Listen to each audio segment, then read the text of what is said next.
Здравейте! Това е поредицата Достъпни технологии. Аз съм Мишо Нетков и заедно с колегата ми Димитър Димитров ще говорим за предизвикателствата, които хората с нарушено зрение срещат, когато използват компютри и смарт устройства.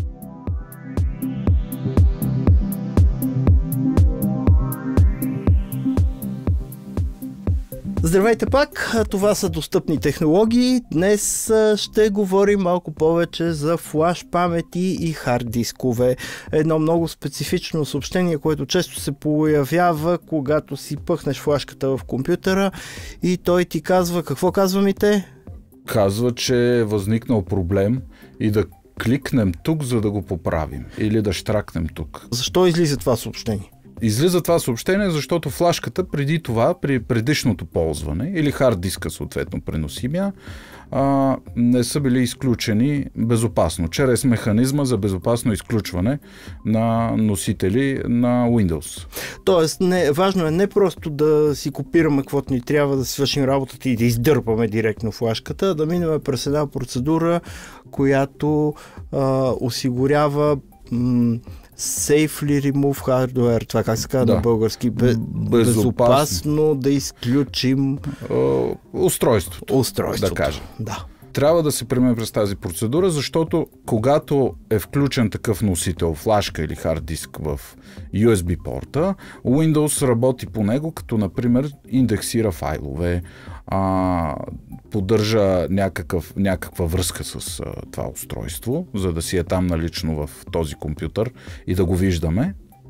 И ако не минем през тази процедура на безопасно премахване на хардуер, изваждане на носителя, както го пише там, е възможно да прекъснем по средата този процес, примерно на индексиране на някакви файлове, да възникне грешка в файловата система на флашката или диска и след това, когато включим устройството, да получим точно това съобщение. А всъщност има ли нещо реално счупено? Има ли шанс по този начин да стане така, че нещо сме копирали и след това вече не може да си го вземем от флашката или примерно трайно да загубим някаква информация? Може би точно по индексирането на файловете в файловата система. Имал съм случай, когато на този компютър включвам флашка, качвам нещо, изваждам я, даваме на теб, ти я включваш в твоя компютър и точно това нещо, което аз съм качил, ти не го виждаш. Да. Връщаш ми флашката, да проверим какво се случва и отново да опитам да го кача. Включваме в моя компютър и моя компютър показва файла.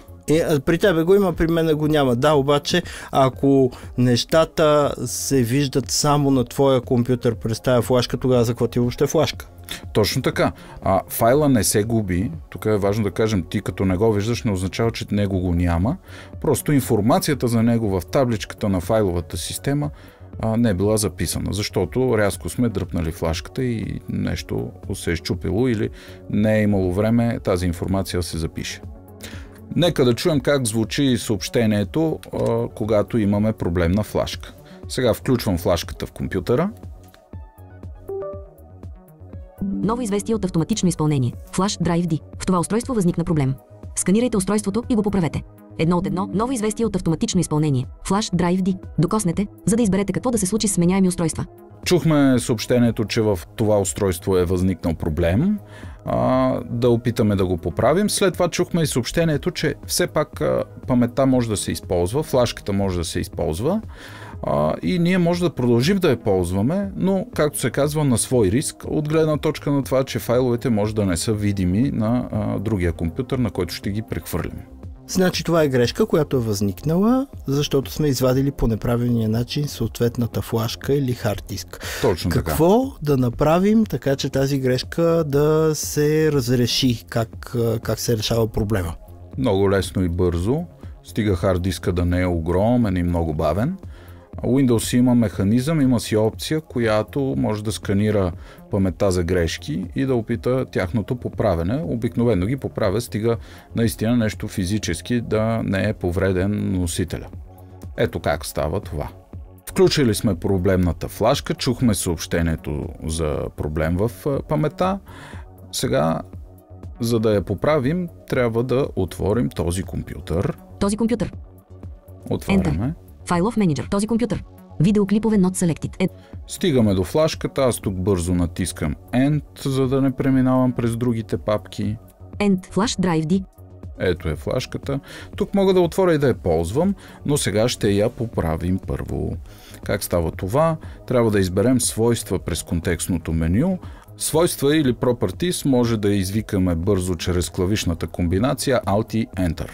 Alt Enter. Свойства на Flash Drive D. Dialog. Общи пейдж. Етикет. Edit. Flash Drive. Тук попаднахме върху първия раздел в свойствата.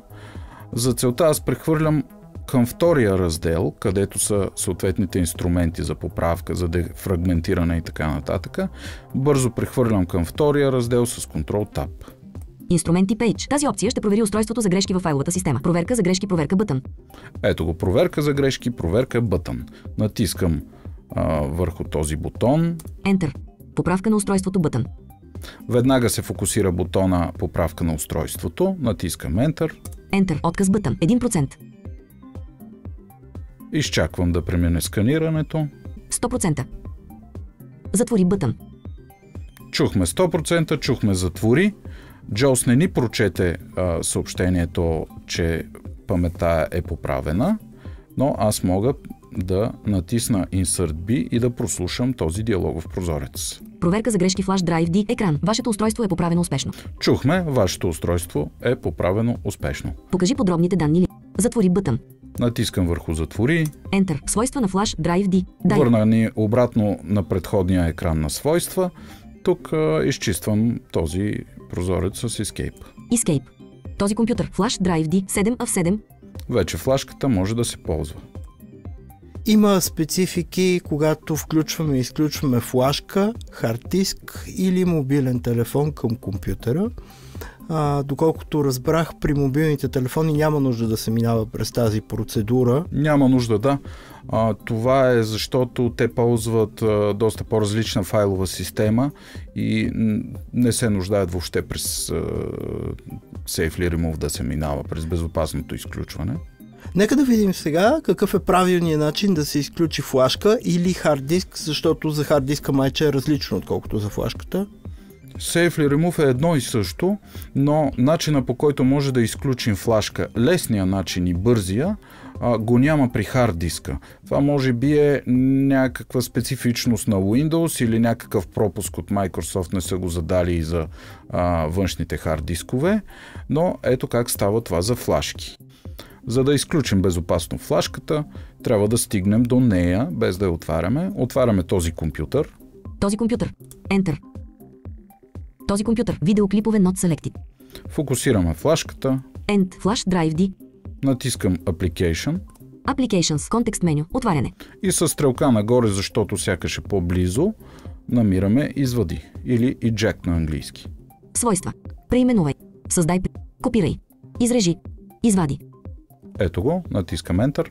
Enter. Leaving menus. Този компютър. Flash Drive D 7 of 7. Ново известие от Windows. Host Process Rundu 32. Хардуер, който може да се премахне безопасно. Устройството Flash Drive D сега може безопасно да се премахне от компютъра. Флашката изчезна от този компютър и сега мога да я изтегля от компютъра. Ще чуем този звук. Остана да видим и как стоят нещата с изключването на хард диск. Тук отново ще ползваме Safely Remove Hardware, на български безопасно премахване на хардуер и изваждане на носителя. Командата е същата, различен е начина, по който стигаме до нея. За външните хард дискове няма опцията в контекстното меню Извади, затова трябва да стигнем до опцията Безопасно премахване на хардуер от System Tray. Ето как става това. Натискаме Windows B, за да фокусираме System Tray или лентата на задачите на български. Windows B, лента на задачите. Показване на скритите икони, покажи скритите икони бътън. Тук фокусът попада върху покажи скритите икони. Активираме с Enter, за да се покажат всички скрити иконки. Enter. Прозорец за препълване на системната област. Skype влязъл онлайн. 3 непрочетени разговори бътън. 1 of 7. С стрелките нагоре, надолу или наляво, надясно откриваме иконата за безопасно премахване на хардуер. JAWS for Windows бътън. 3 of 7. Безопасно премахване на хардуер и изваждане на носителя бътън. 7 of 7. Ето го безопасно премахване на хардуер, натискаме Enter върху него. Enter. Контекст меню. Отвори устройства и принтери. Тук с стрелки нагоре-надолу намирам хард диска. Изваждане на USB to ATA TAPI Bridge. Ето това е името на диска, за да се ориентираме дали това е правилният диск, който искаме да изключим. Все пак под неговото име може да чуем дяла, който е иницииран към него. Локален диск И, Unavailable. Ето това е локален диск И. Не щракаме върху локалния диск, а щракаме върху името на хард диска, което се намира над локален диск. Изваждане на USB to ATA TAPI Bridge. Ето това е, натискам Enter. Enter. Leaving menus. Проблем при изваждане на USB attached CUAS Mass Storage Device Dialog. Това устройство се използва в момента. Оказва се, че това устройство се използва в момента. Какво правим в тази ситуация? Може да опитаме повторно да извадим диска. Ако той упорито отказва да се изключи, рестартираме компютъра. Нямаме друг начин да се справим с това. Тоест, да разбирам ли, че понякога се оказва така, че от гледна точка на Windows хард диска се ползва, въпреки че ние в момента не правим нищо на него? Точно така. Може да проверим все пак да не сме забравили някоя папка отворена и минимизирана в System Tray, която е на този хард диск, но понякога Windows прави точно това или сканира в този момент диска за вируси, антивирусната, или индексира някакви файлове за по-бързо търсене, или прави някакви негови си други неща, които не са известни, но проблема е, че Windows отказва да изключи хард диска, защото казва, че се използва в момента. Затова повтаряме процедурата и ако отново откаже, трябва просто да рестартираме компютъра или да го изключим. Когато компютъра е изключен, няма никакъв проблем. Windows B. Лента на задачите. Показване на скритите икони. Покажи скритите икони бътън. Space. JAWS for Windows бътън. Безопасно премахване на хардуер и изваждане на носителя бътън. 7 of 7. Enter. Контекст меню. Отвори устройства и принтери. Изваждане на USB to ATA TAPI Bridge. Enter. Ново известие от Windows Explorer, хардуер, който може да се премахне безопасно. Устройството USB attached CUAS Mass Storage Device сега може безопасно да се премахне от компютъра. Сега дискът се изключи безопасно от компютъра. Може да го извадим от порта. Ще чуем този звук. Това беше нашата тема за хард дисковете и флашките. Ползвайте ги и грижете се за тях. Но не им слугувайте. Точно така. Продължавайте да следвате достъпни технологии и нашите нови епизоди. Очаквайте скоро още. Чао! Чао!